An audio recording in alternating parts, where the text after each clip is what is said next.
저 한준호 의원이 언론 인터뷰에서 아주 날카로운 지적을 했어요. 예. 요 인터뷰 영상 함께 보시고 더 이야기 나눠보겠습니다. 뭐 저희들도 마찬가지고 기자분들도 마찬가지고 정보, 뭐 밭글, 뭐 하다못해 지라시 많이 오잖아요. 굉장히 많이 가지 않습니까? 현역하실 때도 많이 받으셨을 텐데, 근데 그 중에서 진짜야? 서로 이야기하잖아요. 뭐 이거는 내가 어디서 듣고 했는데 그 안에서 한번 이제 그 뭐랄까요? 내용들이 걸러져요. 그리고 나서 직접적으로 취재할 것들을 찾아가지고 확인 작업을 들어가다 보면은 대개가 사실이 아니거나 되게 좀 부풀려져 있거나 이런 경우들이 있어서 취재가 안 되는 경우들이 많습니다. 또는 뭐 저도 경험상 볼 때 상당수의 밭글, 이른바 설들은 누군가 상황을 유리하게 만들기 위해서 본인에게 의도를 가지고 만들어지는 의도를 가지고 경우가 많죠. 만드는 경우들도 있습니다. 네, 그렇기 때문에 그것에 기반해 가지고 이거를 다수가 보고 있는 플랫폼에서 방송을 하는 거 대단히 위험한 행위입니다. 그리고 그 플랫폼도 마찬가지, 김어준의 겸손은 힘들다도 마찬가지, 그런 일이 생겼으면 거기에 대해서 만일 논의된 게 아니라고 할 땐 빨리 사과를 하고 앞으로 이런 생방송 중에 벌어질 수 있는 상황들에 대해서 어떻게 조치할지에 대해서 그 결정을 해야 돼요. 뭐 혹시 기억하시는지 모르겠으나 예전 2007년 MBC의 카우치 사건이라는 게 있었습니다. 카우치 사건이요? 네. 생방송 음악 캠프라는 곳에서 이 카우치라는 그 인디 밴드가 갑자기 바지가 흘러내려.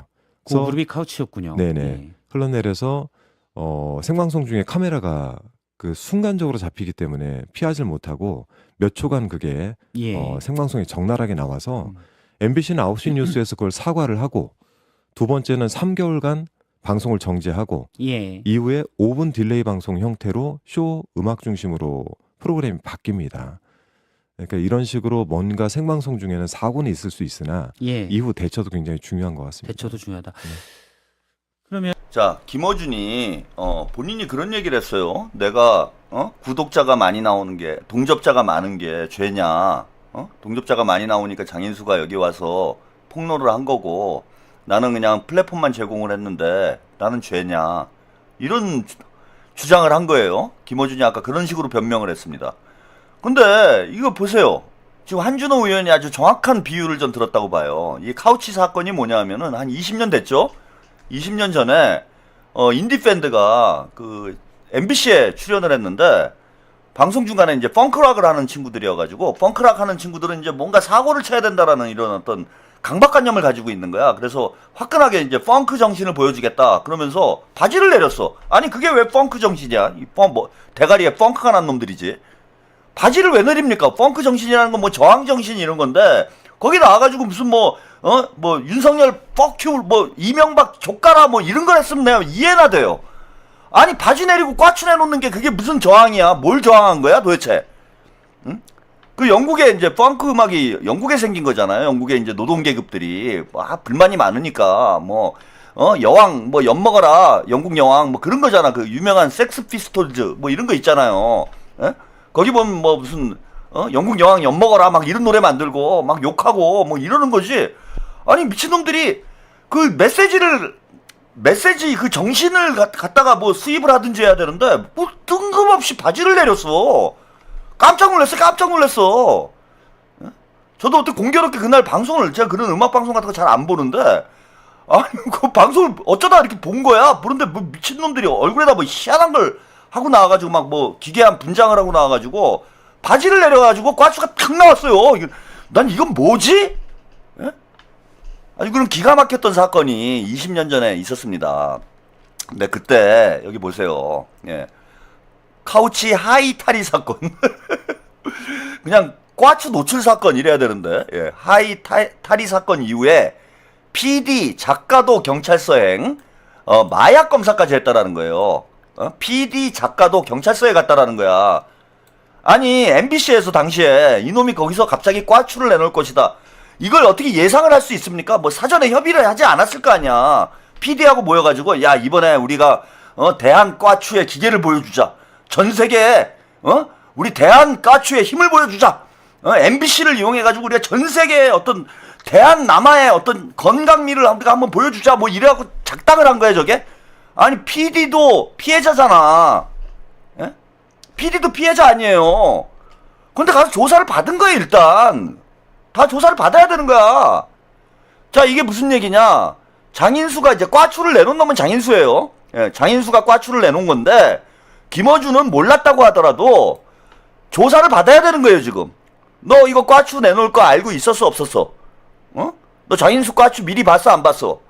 이거를 수사를 받아야 되는 거예요. 여러분 그냥 넘어갈 문제가 아니에요. 어? 그리고 당시에 이거 보세요. 오늘까지도 김어준이 사과를 안 했는데 이게 당시 MBC에서 예, 사과문을 내보낸 겁니다. 예, 한준호 의원이 이제 그 음악 방송도 이제 중단이 되고 뭐 사과문도 냈다 이렇게 그랬는데 예, 사고 예, 해서 오늘 생방송 중 일어난 불미스러운 사고에 대해 시청자 여러분께 깊이 사과드립니다. 오늘 오후 4시 생방송된 음악 캠프에 출연한 펑크록 밴드 럭스의 퍼포먼스 멤버 2명이 돌발적으로 과도한 신체 노출을 한 사고가 발생하였습니다. 이에 제작진은 해당 리드보컬 1명과 퍼포먼스 멤버 2명을 경찰서에 고발 조치했고요. 그러니까 MBC에서 고발 조치를 한 거예요, 여러분. 어? MBC에서 고발 조치를 한 거야, 당시에. 차후 재발 방지를 위한 대책을 마련 중입니다. 다시 한번 예기치 못한 불미스러운 사고로 시청자 여러분들께 심려를 끼친 데 대해서 고개 숙여 사과드립니다. 이게 상식인 거예요. 나는 그냥 송출만 했으니까 아무 책임이 없다? 이게 국민들이 동의할 수 있는 얘기입니까?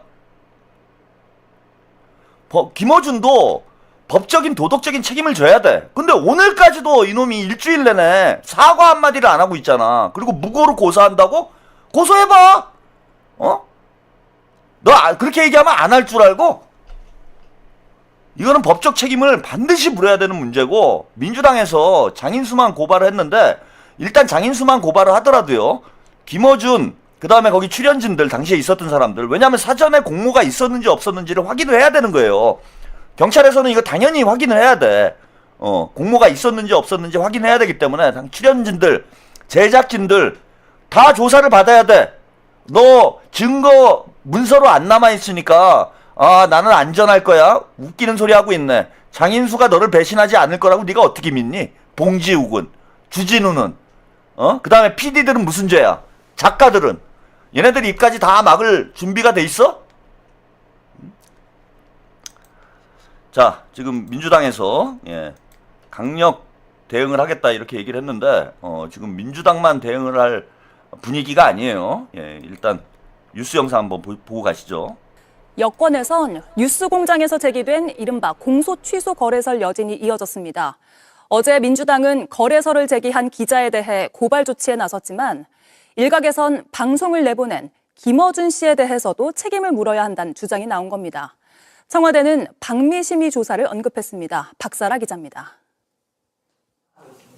더불어민주당에선 이른바 공소 취소 거래설을 다룬 김어준 씨의 유튜브에도 책임을 물어야 한다는 목소리가 나왔습니다. 저는 그 장을 만들어준 이게 이제 워낙 폭발력이 큰 내용이기 때문에 언론사의 대표로서 또는 그걸 진행했던 사람으로서든 간에 유감을 표명하는 것이 맞다.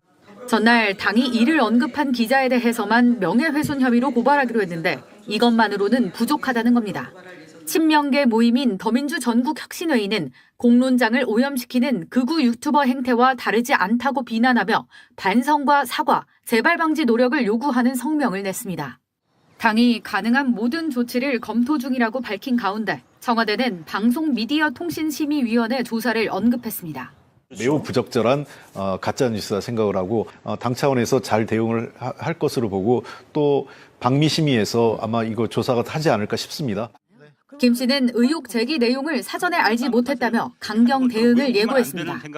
고소 고발 들어오면 좋죠. 저희는 모조리에다가 무고로 보내버렸다니까. 장인수 기자가 터뜨릴 장소를 선택할 만큼 뉴스공장 접속자가 많은 걸 우리가 사과해야 합니까? 하지만 여권에선 김 씨 방송 출연 중단을 선언하는 등 김 씨와 거리 두기를 시작했다는 분석도 나옵니다. 섭외 봐도 안 나오고 싶어요. 특정 언론 유튜브에 그냥 국회의원들이 줄 서가지고 아련하듯 있는 모습이 좋은 건 아니잖아요. 네, 일단 민주당에서는 이제 장인수 기자를 고발하기로 이렇게 결정이 났는데 지금 이제 오늘 홍익표 정무수석이 당에서 알아서 잘할 것이다라고 얘기를 하면서 방미심의에서도 이 문제를 조사를 하지 않겠느냐 이렇게 언급을 했어요. 그러니까 청와대 의중이 저는 어느 정도 전달이 된 거라고 봅니다. 당에서 대응을 하되 김어준까지 포함해서 강력히 대응을 해야 된다. 뭐 이런 입장이 저는 분명하다라고 보고요. 아까도 이제 말씀드렸는데 정무적으로 봐도 이번에 김어준이 포토라인에 쓰는 그림을 만드는 게 이재명 정부를 위해서나 민주당을 위해서 대단히 저는 좋다고 봐요. 지방선거를 앞두고 있는 시점에서 김어준과 완전히 선을 긋는 그런 그런 모습을 보여주는 게 우리 중도 유권자들에게는 이재명 정부가 이전에 민주당 정부하고는 결이 다른 정부다라는 걸 보여주는 그런 퍼포먼스가 될 수 있다. 그래서 정치적으로 오히려 지금 잘 됐다라고 봅니다. 예, 김어준이 무덤 파져가지고 이재명 정부가 손 안 대고 코 푸는 건 아니죠. 예, 그동안 아주 골치가 아팠는데 김어준하고 완전히 선을 그을 수 있는 그러한 명분이 생긴 거예요. 그동안은 어쨌건 같은 진영에 있는 스피커기 때문에 청와대나 또 우리 친명 진영에서 김어준이 좀 불편해도 이거 강력히 대응하는데 어쨌건 정치적 부담이 있었어. 근데 이건 누가 봐도 법적으로 문제가 될 만한 수준의 이런 범죄 행위를 저질렀기 때문에 이제는 청와대가 김어준하고 선을 긋는다, 민주당이 선을 긋는다고 해서 우리 민주당 지지층들이 뭐 동요할 일도 없고요.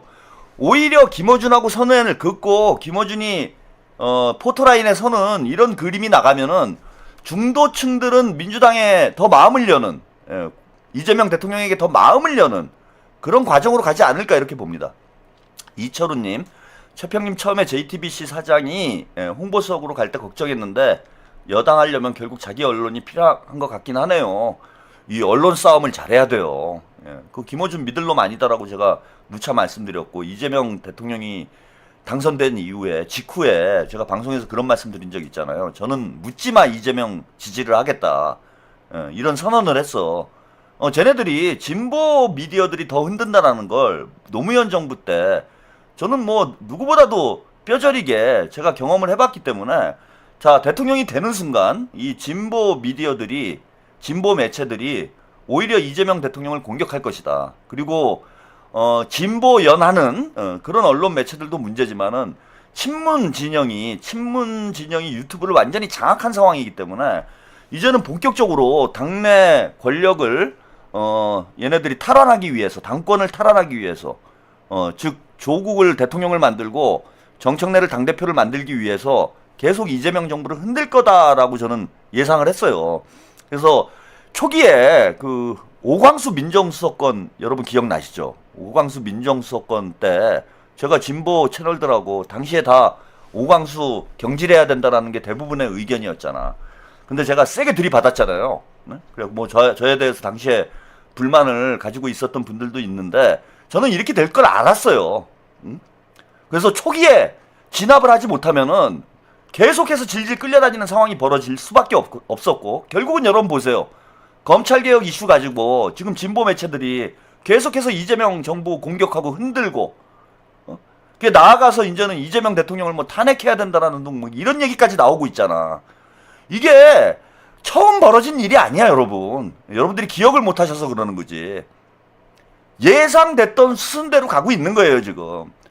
그래서 이재명 정부도 사실은 이재명 정부와 친명 진영에서도 저는 스피커를 키웠어야 된다라는 입장이었어요. 대통령 되기 전에도 마찬가지고 된 후에도 마찬가지인데 스피커 결국 조중동이 노무현 대통령 죽인 거 아닙니까? 검찰이 죽인 것도 있지만은 조중동이 죽인 거예요.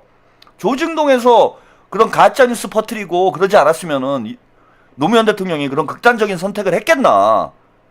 그래서 검찰 개혁만 한다고 해갖고 문제가 끝나는 것도 아니고 대한민국 기득권 세력 전체를 우리가 어떻게 개조할 것인지가 총론적인 이게 개혁의 방향성이 돼야 돼요. 언론도 개혁을 해야 됩니다. 근데 레거시 미디어만 문제예요. 지금 뉴미디어가 더 큰 문제를 일으키고 있잖아. 그래서 이재명 대통령님이 그 전에 당대표를 하실 때는 본인이 직접 미디어 역할을 하셨기 때문에 이재명 TV가 뭐 구독자가 100만이 넘어가고 이재명 TV를 통해서 이재명 대통령님이 메시지를 전달을 했기 때문에 그때는 이제 큰 문제는 안 됐어요. 예, 근데 지금은 이제 청와대에 들어가신 이후로는 그런 활동을 하실 수 없기 때문에 지금 김어준, 조욱이 하여튼 유튜버들이 계속해서 지금 가짜뉴스를 만들어내고 있는데 대응할 방법이 없잖아. 저 혼자 외롭게 싸우고 있는 거 아닙니까? 자, 그리고 김어준, 오늘 제가 썸네일에 김어준 머그샷을 올려놓은 이유가 있어요. 이제 감옥 갈 날이 머지 않았습니다. 공소 취소 거래설 서울경찰청 공공수사대에서 직접 수사를 하기로 했습니다. 명예훼손 혐의와 관련해서 서대문서에서 수사를 하고, 이거 아주 좋아요. 김어준이 참고인이 됐건 뭐 용의자가 됐건 피의자가 됐건 간에 이제는 2번 나가야 돼요. 그죠? 2번 나가야 되잖아. 서울경찰청 공공수사대에 한번 나가서 조사를 받고, 그 다음에 서대문서에 나가가지고 조사를 받아야 돼요. 이런 그림을 계속 보여주는 게 좋다, 저는. 이재명 정부가 김어준과 완전히 손절하고, 그 다음에 민주당도 김어준과 완전히 손절하고, 친문 세력들과 거리를 두는 이런 퍼포먼스를 보여주게 되면은 오히려 아까 제가 여론조사 분석해 드리면서 말씀드렸던 것처럼 대통령 지지율도 올라가고 민주당 지지율도 올라가고 지방선거의 호재가 될 거다. 뉴 이재명이 늘어나는 상황으로 가게 될 것이다. 그래서 확실히 이번에 이거는 다 떠나서, 아니 대통령께서 가짜뉴스 문제와 관련해서 그동안 여러 차례 강조를 했잖아요. 이건 사회에 엄청난 피해를 주고 있는 것이기 때문에 확실히 잡아야 된다. 그럼 이번 기회에 시범 케이스로 가짜뉴스 근절법도 통과가 됐는데 확실히 잡아야죠. 진보건 보수건. 가짜뉴스는 여야를 불문하고 진영을 불문하고 무조건 잡아 족쳐야 되는 겁니다. 그래야 보수 애들 족칠 때도 할 말이 있는 거예요. 그럴 거 아닙니까? 나중에 보수 애들이 우리는 가짜뉴스로 처벌을 하려고 그러는데 야 니네 우리가 보수니까 탄압하는 거 아니야? 이런 얘기하면 할 말이 없잖아. 근데 김어준부터 때려잡아가지고 장인수 감옥 보내고 김어준은 금융치료하고 김어준까지 뭐 구속을 시킬 수 있을지 없을지 모르겠는데, 아무튼 김어준을 때려잡아 놓으면은 보수 진영에서 할 말이 없어요. 보수 유튜버들이. 오드리 햇반님, 민주당이 서울시장 되면 TBC 재건할 텐데 봉지욱이 지금 무보수로 나간다던데 또 김어준이 TBS 손가락에 들어갈까 지금부터 걱정입니다. 거기 안 가요. 지금 돈벌이가 더 좋은데 거기 가겠어요. 지금 하는 걸 하지. 그러면 나중에 보수들 가짜뉴스 때려잡을 때도 우리가 확실한 명분을 주게 된다는 거야. 쟤네들이 할 말이 없을 거 아니야. 야 우리가 김어준도 가짜뉴스 퍼뜨리면 잡아 쳐넣는 사람들인데 니네도 마찬가지다. 이거는 진영 논리가 아니고 정치 탄압 아니다. 언론 탄압 아니다. 이렇게 할 수 있는 거잖아. 그래서 오히려 저는 전화위복이 됐다라고 봅니다. 김어준 문제를 이번 기회에 확실히 정리를 하고, 그리고 민주당 의원들도 김어준하고 손절하고, 이제는 내일 이제 김어준 콘서트가 있잖아요. 대전에서. 민주당 의원들 거기 갔다가 사진 찍히는 사람들은 완전히 나락 갑니다, 이제. 내일 한번 그걸 지켜보자고요. 과연 정청래가 김어준 콘서트 갈까요? 저는 정청래도 못 갈 거라고 봐요, 지금은. 지금 가면 맞아 죽는 거지. 김어준이 완전히 고립되고 있는 형국이야. 확실히 우리가 명분을 줬으니까 좌고우면하지 말고 민주당에서 좀 엄격하게 이번 문제를 좀 정리를 해주시기 바랍니다.